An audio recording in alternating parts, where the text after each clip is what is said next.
Hello, everyone. Greg Staley here from Diverge Media. We're joined tonight by a very special guest, and Dare would call him a friend at this point.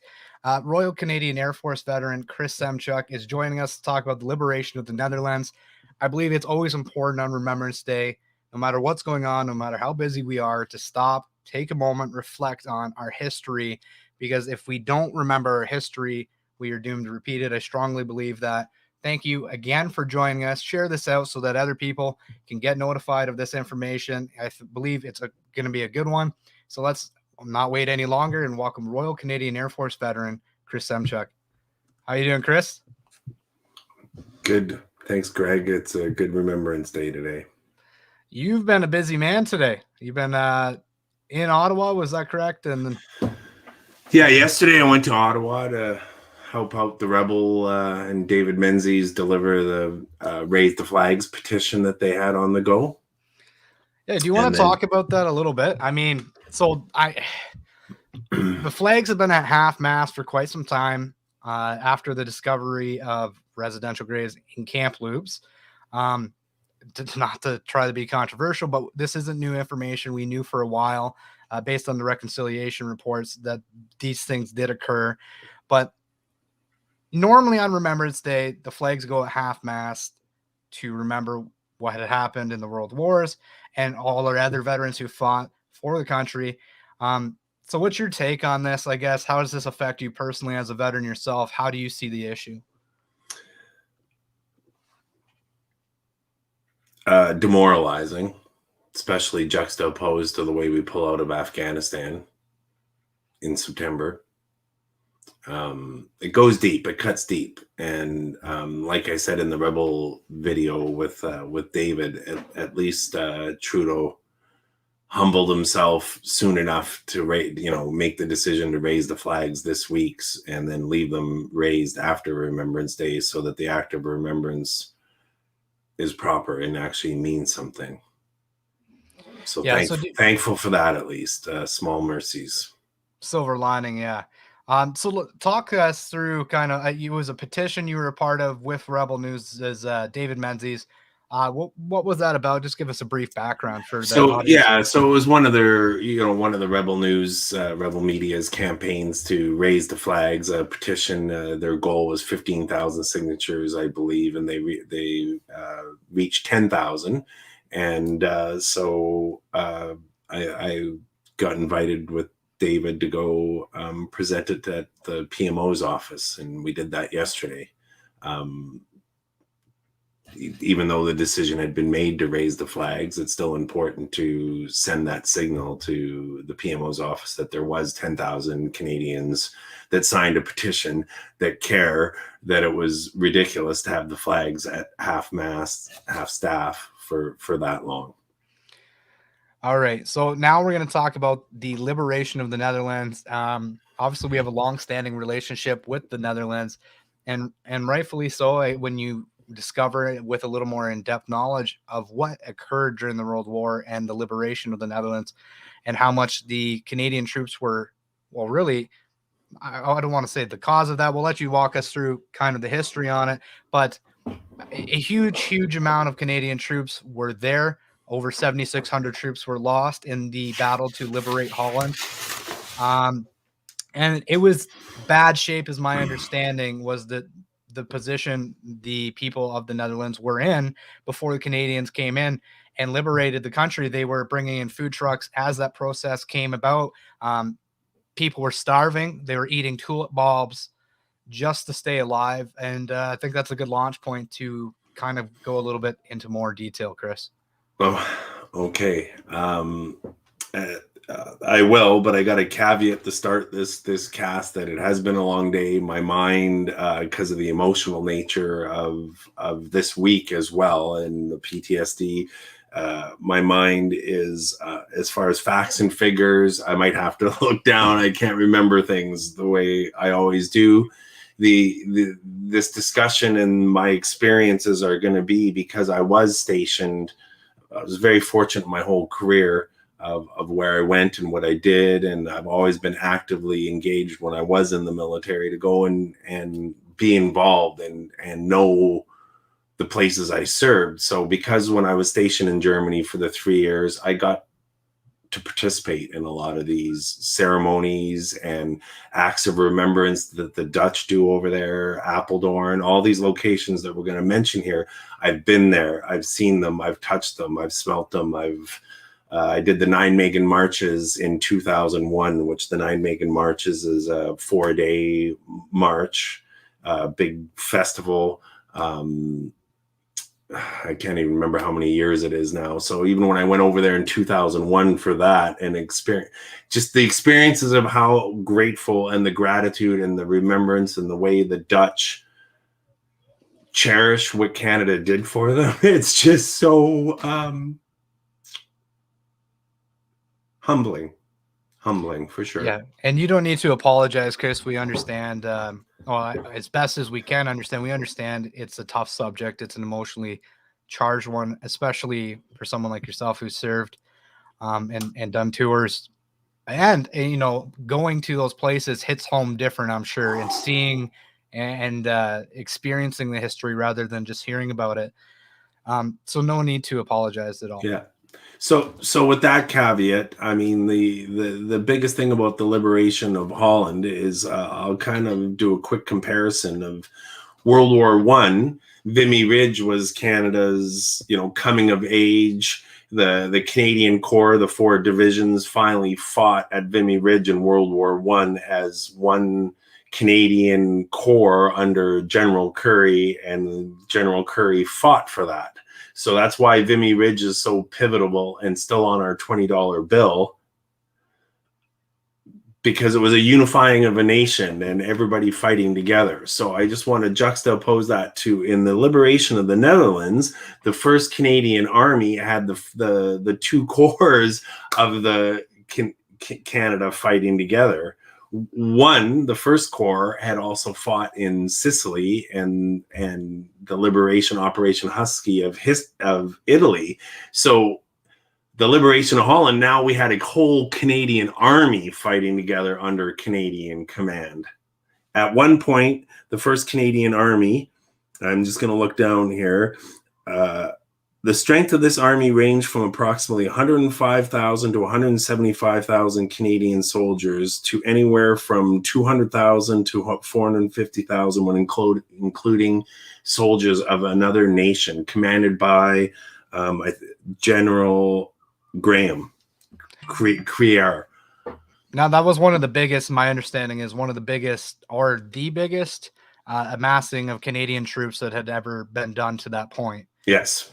So yes. it wasn't, it was a big deal. Like you said, it was a unified group, unified nation, and then just a massive amount of Canadians that went over to successfully liberate the Netherlands. Right. And we must remember the liberation of the Netherlands started in August around 1940. D-Day was 45. So anyway, in August, and the Canadians, some of the Canadians had pushed from D-Day and through Caen and through France, and then the other Canadians came down. The 1st Canadian Corps came into Antwerp and through Belgium, through Kanaka Heist, and to clear the coast.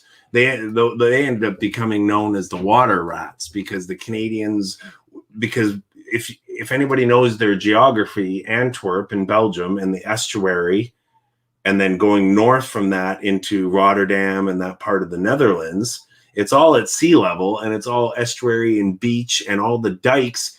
The Germans had destroyed the dikes and flooded that whole area as the Canadians are trying to push through and beat the Germans to get their territory through Apeldoorn and Arnhem and Operation Market Garden, which was the airborne invasion. So it was horrible, disgusting. And the Scheldt, the first phase of the Liberation Holland and the battles through the Scheldt were just absolutely mud, muck, mire. No defenses. They couldn't build trenches. The soldiers couldn't do anything. Flat land. The Germans had all the defensive positions. It was horrible warfare. horrible warfare. And for the Dutch, you had mentioned it had come on the back of, in 1944, the Dutch started striking for the railway because it just had become too much, the occupation by the Germans. So the Germans, to shut down the strikes, had starved out the citizenry. They cut off all the food, all the provisions, as you say. So when Canada came in to liberate the Netherlands, they were starving. So it was just it was horrible.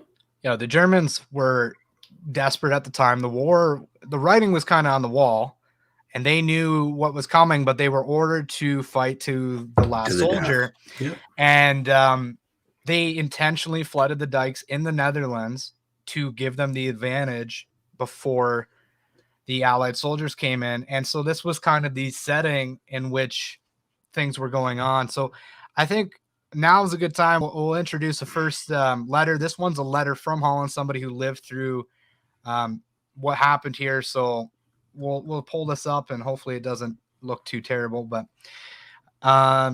let's go. So, dear Mrs. Cross, our town was liberated by the Canadians on the 15th of this month. Your son Joe was with them, and he stayed with us for a couple of days, and so we made friendship. I promised him to drop a few lines just to tell you that your son was doing well and everything okay. We have had an awfully bad time these 5 years. The Germans came here on the 10th of May, 1940. Their army was then nicely equipped, and then they had quite a number of planes on the Leeuwarden Aerodrome. When they went on the 14th, they had very little left, no planes. Their cars riding on wood gas, for they had been out of petrol since a long time already. That is the end of Hitler's army. But a lot of harm they have done here. In 1941, they started picking up all Jews. All our Jewish friends disappeared and were sent to Poland and Germany, most probably to be butchered there. I wonder what will come back. Will come back of them. I'm afraid not many. In 1942, they started sending all their young fellows to Germany to work as slaves for them. Those who could escape were hidden by friends or family. Often, the Germans entered the houses and searched for young men, but then they were put under the floor so that in most cases the Germans could not find any. When a German wire was cut, they let all men of the town do some watching so no more wires would be cut.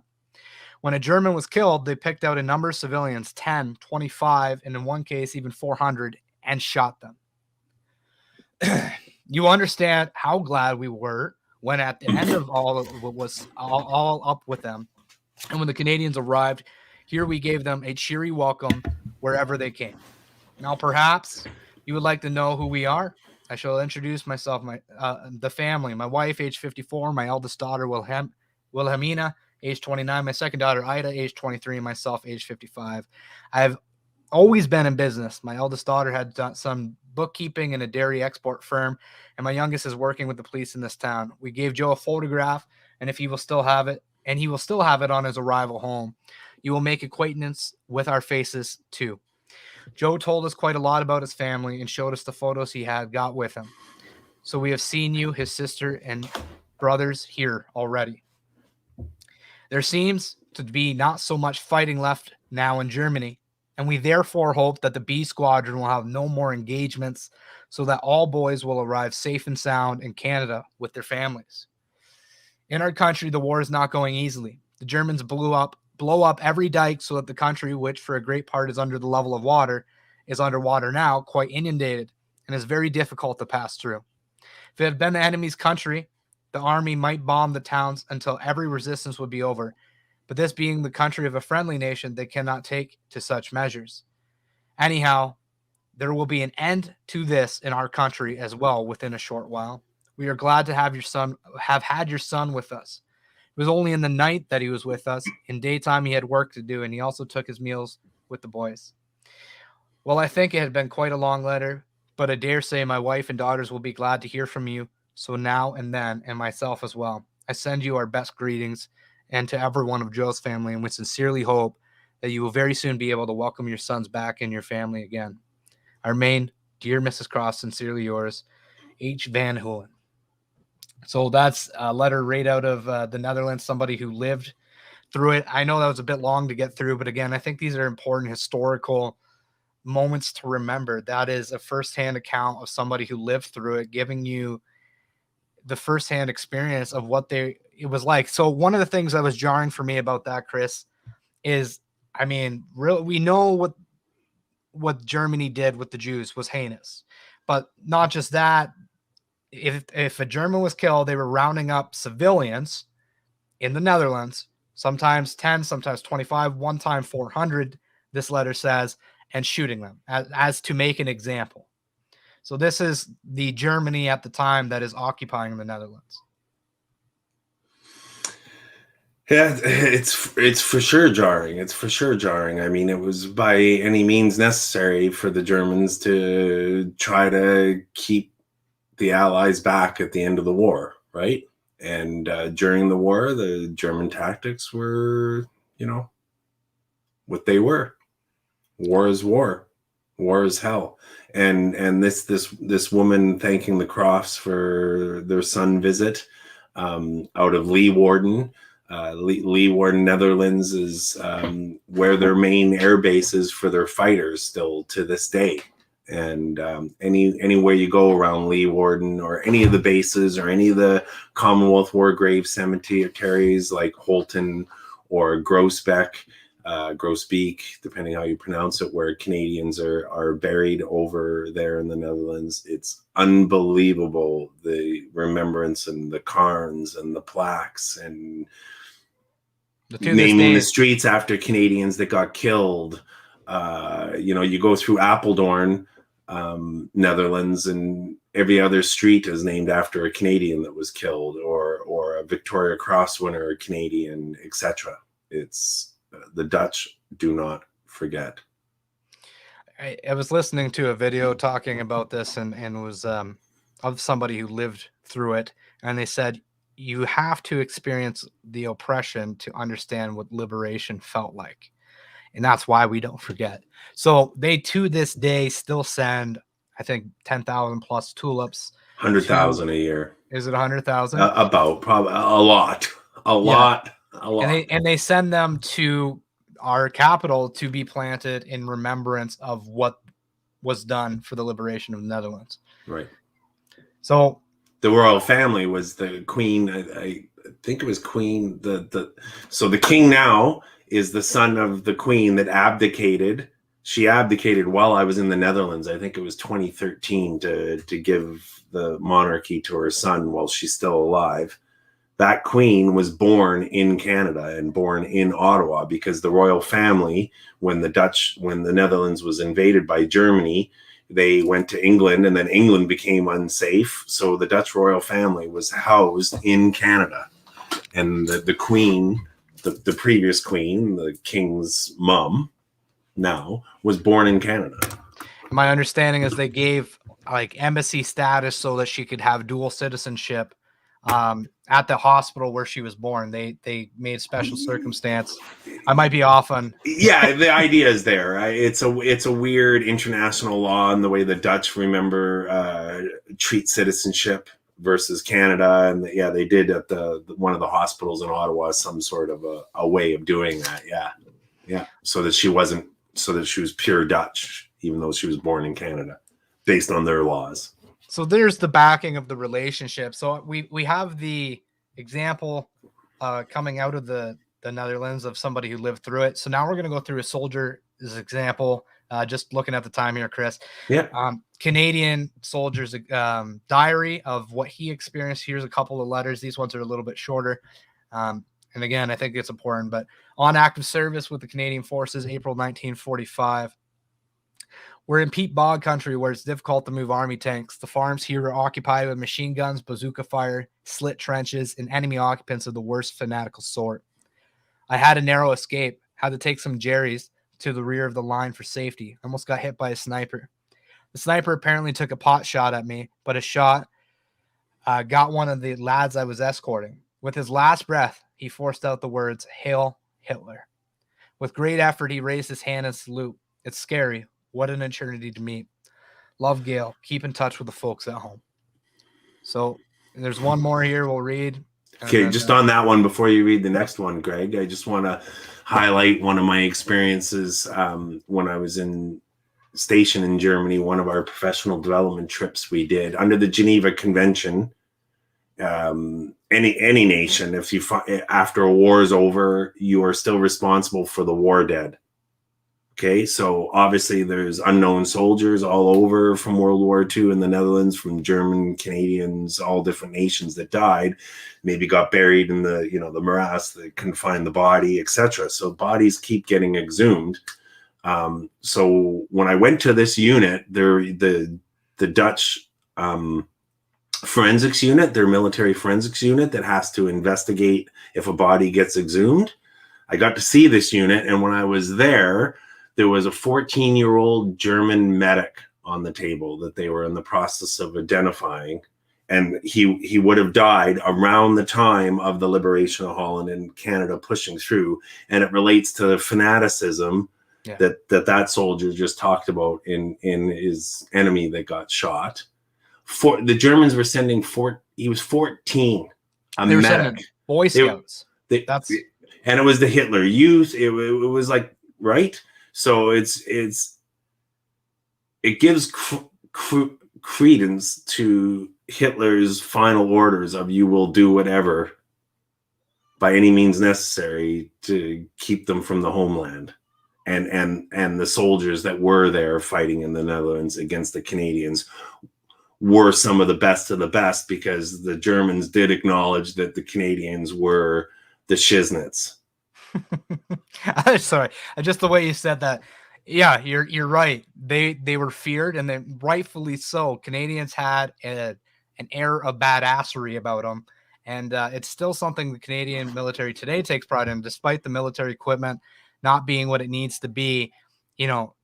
The most lethal army, I believe, is still a Canadian army. If they had the same equipment as other militaries, I don't think it would even be a competition. Never. So the mentality of Canadian troops is still fierce and to be afraid of.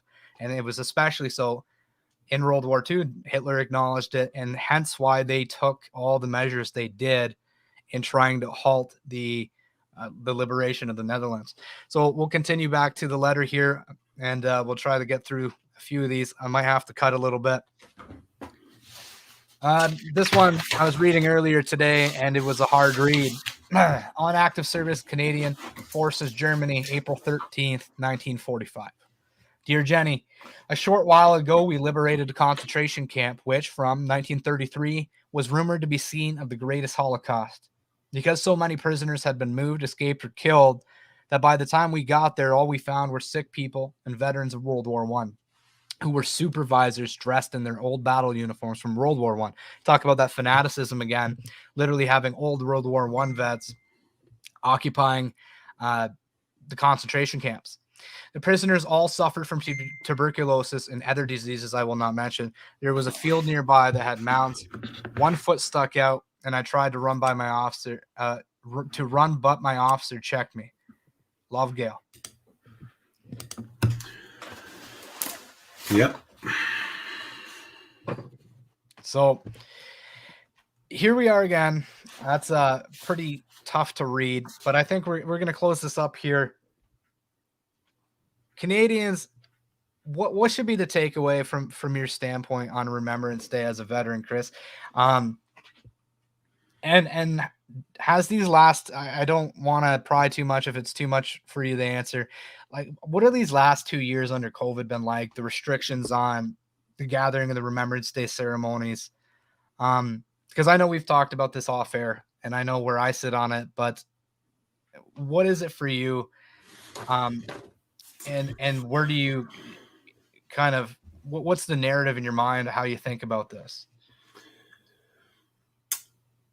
Well, when the crisis first kicked off, I think it was I think Mark Friesen ended up saying it, like very early on. Look at what we're giving up for our liberties in relation to what the Canadians have fought for, and 118,000 Canadians, 44,000 in World War II, fighting for liberty and freedom. And Canada could have easily stayed out of World War II. Yep. to give it up for a virus. Horrible. Just horrible. And the first Remembrance Day, so 2020 there, actually this is the second Remembrance Day under the crisis. So, you know, being limited, and we talked off air about your experiences at your ceremony. It was horrible last year. Yeah. Just to give a little background to that, in Kitchener, the mayor here, Barry Verbonovic, decided that it wasn't important enough during the Remembrance Day ceremony to stop construction about 100 yards across from the cenotaph. Decided it wasn't important enough to stop the LRT transit going through maybe 50 yards behind the cenotaph during the ceremony. And so lot of excess noise during that ceremony. And this was kind of, it pissed me off. I don't have any other words. It's just the absolute disrespect. And I laid into him off. I laid into him to ask for an interview and basically said, like, what the hell? And then kind of called him out on it, because there, to me, is no excuse for that kind of nonsense. But sorry to cut in there. No. Yeah, I mean, that was last year's. You know, I'm just trying to, we haven't had three it was last year's was the first Remembrance Day under the lockdown stuff. So this year was hopeful that things would change. You know, I have a friend out in BC in Duncan that said that there was 2,000 people almost at that ceremony. That's awesome. Here in Kingston, they were well attended this year. So at least it's back in that regard, and it sure would have been nice if our GG and Prime Minister would have showed up to the national ceremony in proper regard this year.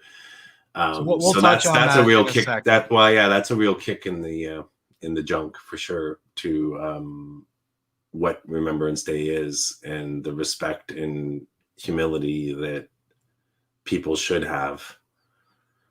Look at the source, right? So yeah, I mean, it's we're gonna touch. There's a video here we're gonna play in just a second, but to preface it, Remembrance Day is a time to show respect. Shut your mouth and take it in.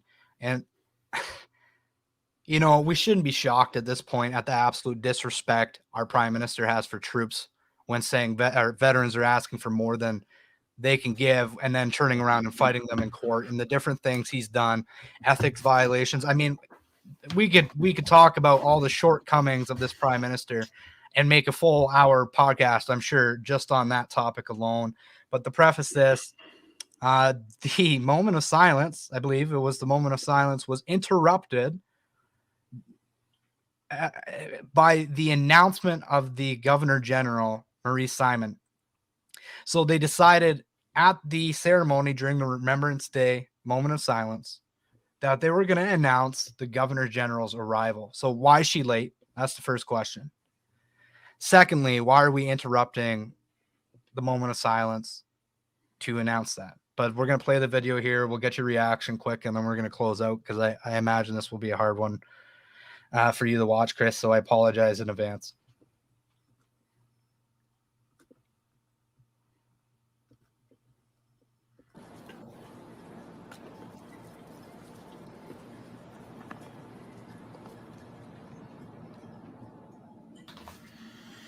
Ladies and gentlemen, arriving now is Her Excellency, the Right Honourable Mary May Simon, Governor-General of Canada.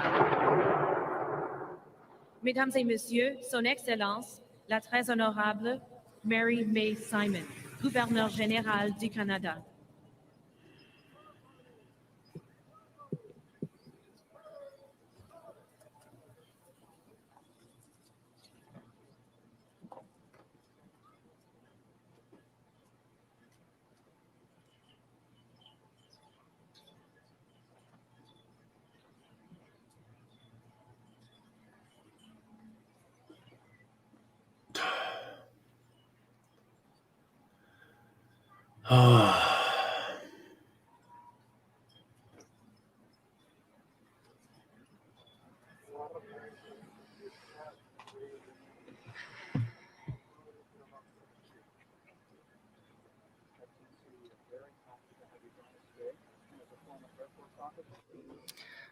So that's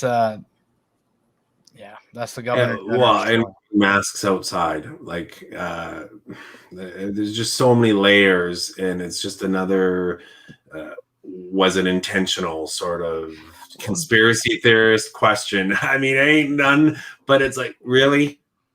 This is what I said to you off air, is like, come on, are you kidding me? You show up just during the moment of silence. Like, I'm just saying, if I show up late during a Remembrance Day ceremony and I'm someone of prominence, I'm not showing up down the street like that. I'm coming in the back door. I don't want to be noticed. And just as the moment of silence is occurring, you see them firing off the guns. And then to show up, and then to announce, like the announcer too, like, give your head a shake. Why are we like, brother, the thing is, with anything with this current government, you at least for people like me and you, based on your channel and what you've been covering too, it's like, it leads you to question, was it intentional or not? Is there some sort of a reason for doing it? And that's what leaves such a bad taste in my mouth. It likely isn't just poor judgment. It likely isn't just I got in the car late. Like, well, to throw on the conspiracy tinfoil hat here for a minute, the utter disrespect for our heritage, the utter disrespect for such a crucial the moment of silence. And again, like, how many times does this get a pass? That's what I keep thinking about. Like, even if it is ignorance and just stupidity, if you're given the benefit of the doubt, that's all it can be, is arrogance and stupidity. Even if that's what it is, why in the hell is this still getting the opportunity to govern this country? Yeah. Even with a minority, I don't care. Being propped up with other, this is insane to me. Yeah. I'll just finish it at that, because well, yeah, let's take a breath and then juxtapose it to what our subject is tonight, of the liberation of Holland. And here we have a nation on the other side of the Atlantic Ocean that still holds Canada in such high regard and still keeps these traditions alive of the liberation ceremonies in Wageningen and Holton Cemetery, and they go and they put candles on the cemeteries at Christmas time. Their remembrance service on May 4th, they'll go and put tulips or gladiolas on all the grave sites of the Canadians. So, but yet here we have our own bureaucratic structure and political structure that seems to be saying, oh, Canada's the post nation and state, and oh well. Yeah. I mean, we'll close out here. That's what bothered me so much last year, Chris, was like, there wasn't even an effort made. It was clear there was no effort made. And the shock, the mayor looked like a deer in headlights when I called him out. Like, because I was rightfully pissed off, and he was just shocked. Well, why are you kidding me? Like, this is basic stuff. You have one job, and on this day, that's the job. And it didn't even seem like they tried. That's what bothered me last year. And in this case, it's like, not only did you not try, not only did you not get there on time, like, are you kidding me? Are you kidding me? Like, you should have been up at 6 a.m. If it's me in your position, that's never happening. I would have been there way earlier than I needed to be. But you show up at the exact, like, come on. They're not even trying. And you're right. To juxtapose that, Netherlands still honors what we did in liberating them. And we can't even get the basics down of shutting our mouth during a Remembrance Day ceremony with our prime minister. They announced the governor general during the moment of silence. I think we'll just end it there. Yeah. Well, let's end it. I'd like to just close with the one and other important fact of the liberation of Holland is the Poles fought with the Canadians through the liberation of Holland, which is amazing. The Poles, excellent soldiers, did a phenomenal job with the Canadians. And then the last piece is that at the capitulation of the Germans surrendering for the liberation of Holland on May 5th, 1945, was to a Canadian general, General Folks, at the Hotel de Wereld in Wageningen, Netherlands. and general folks, if anybody is into that type of thing, is actually buried in the Commonwealth War Graves section of the Beechwood Cemetery in Ottawa, if anybody is ever interested in going and checking that out. And we really appreciate you coming on, Chris. I know these are tough topics. It's always emotionally charged, and I'm sure it's tough to talk through.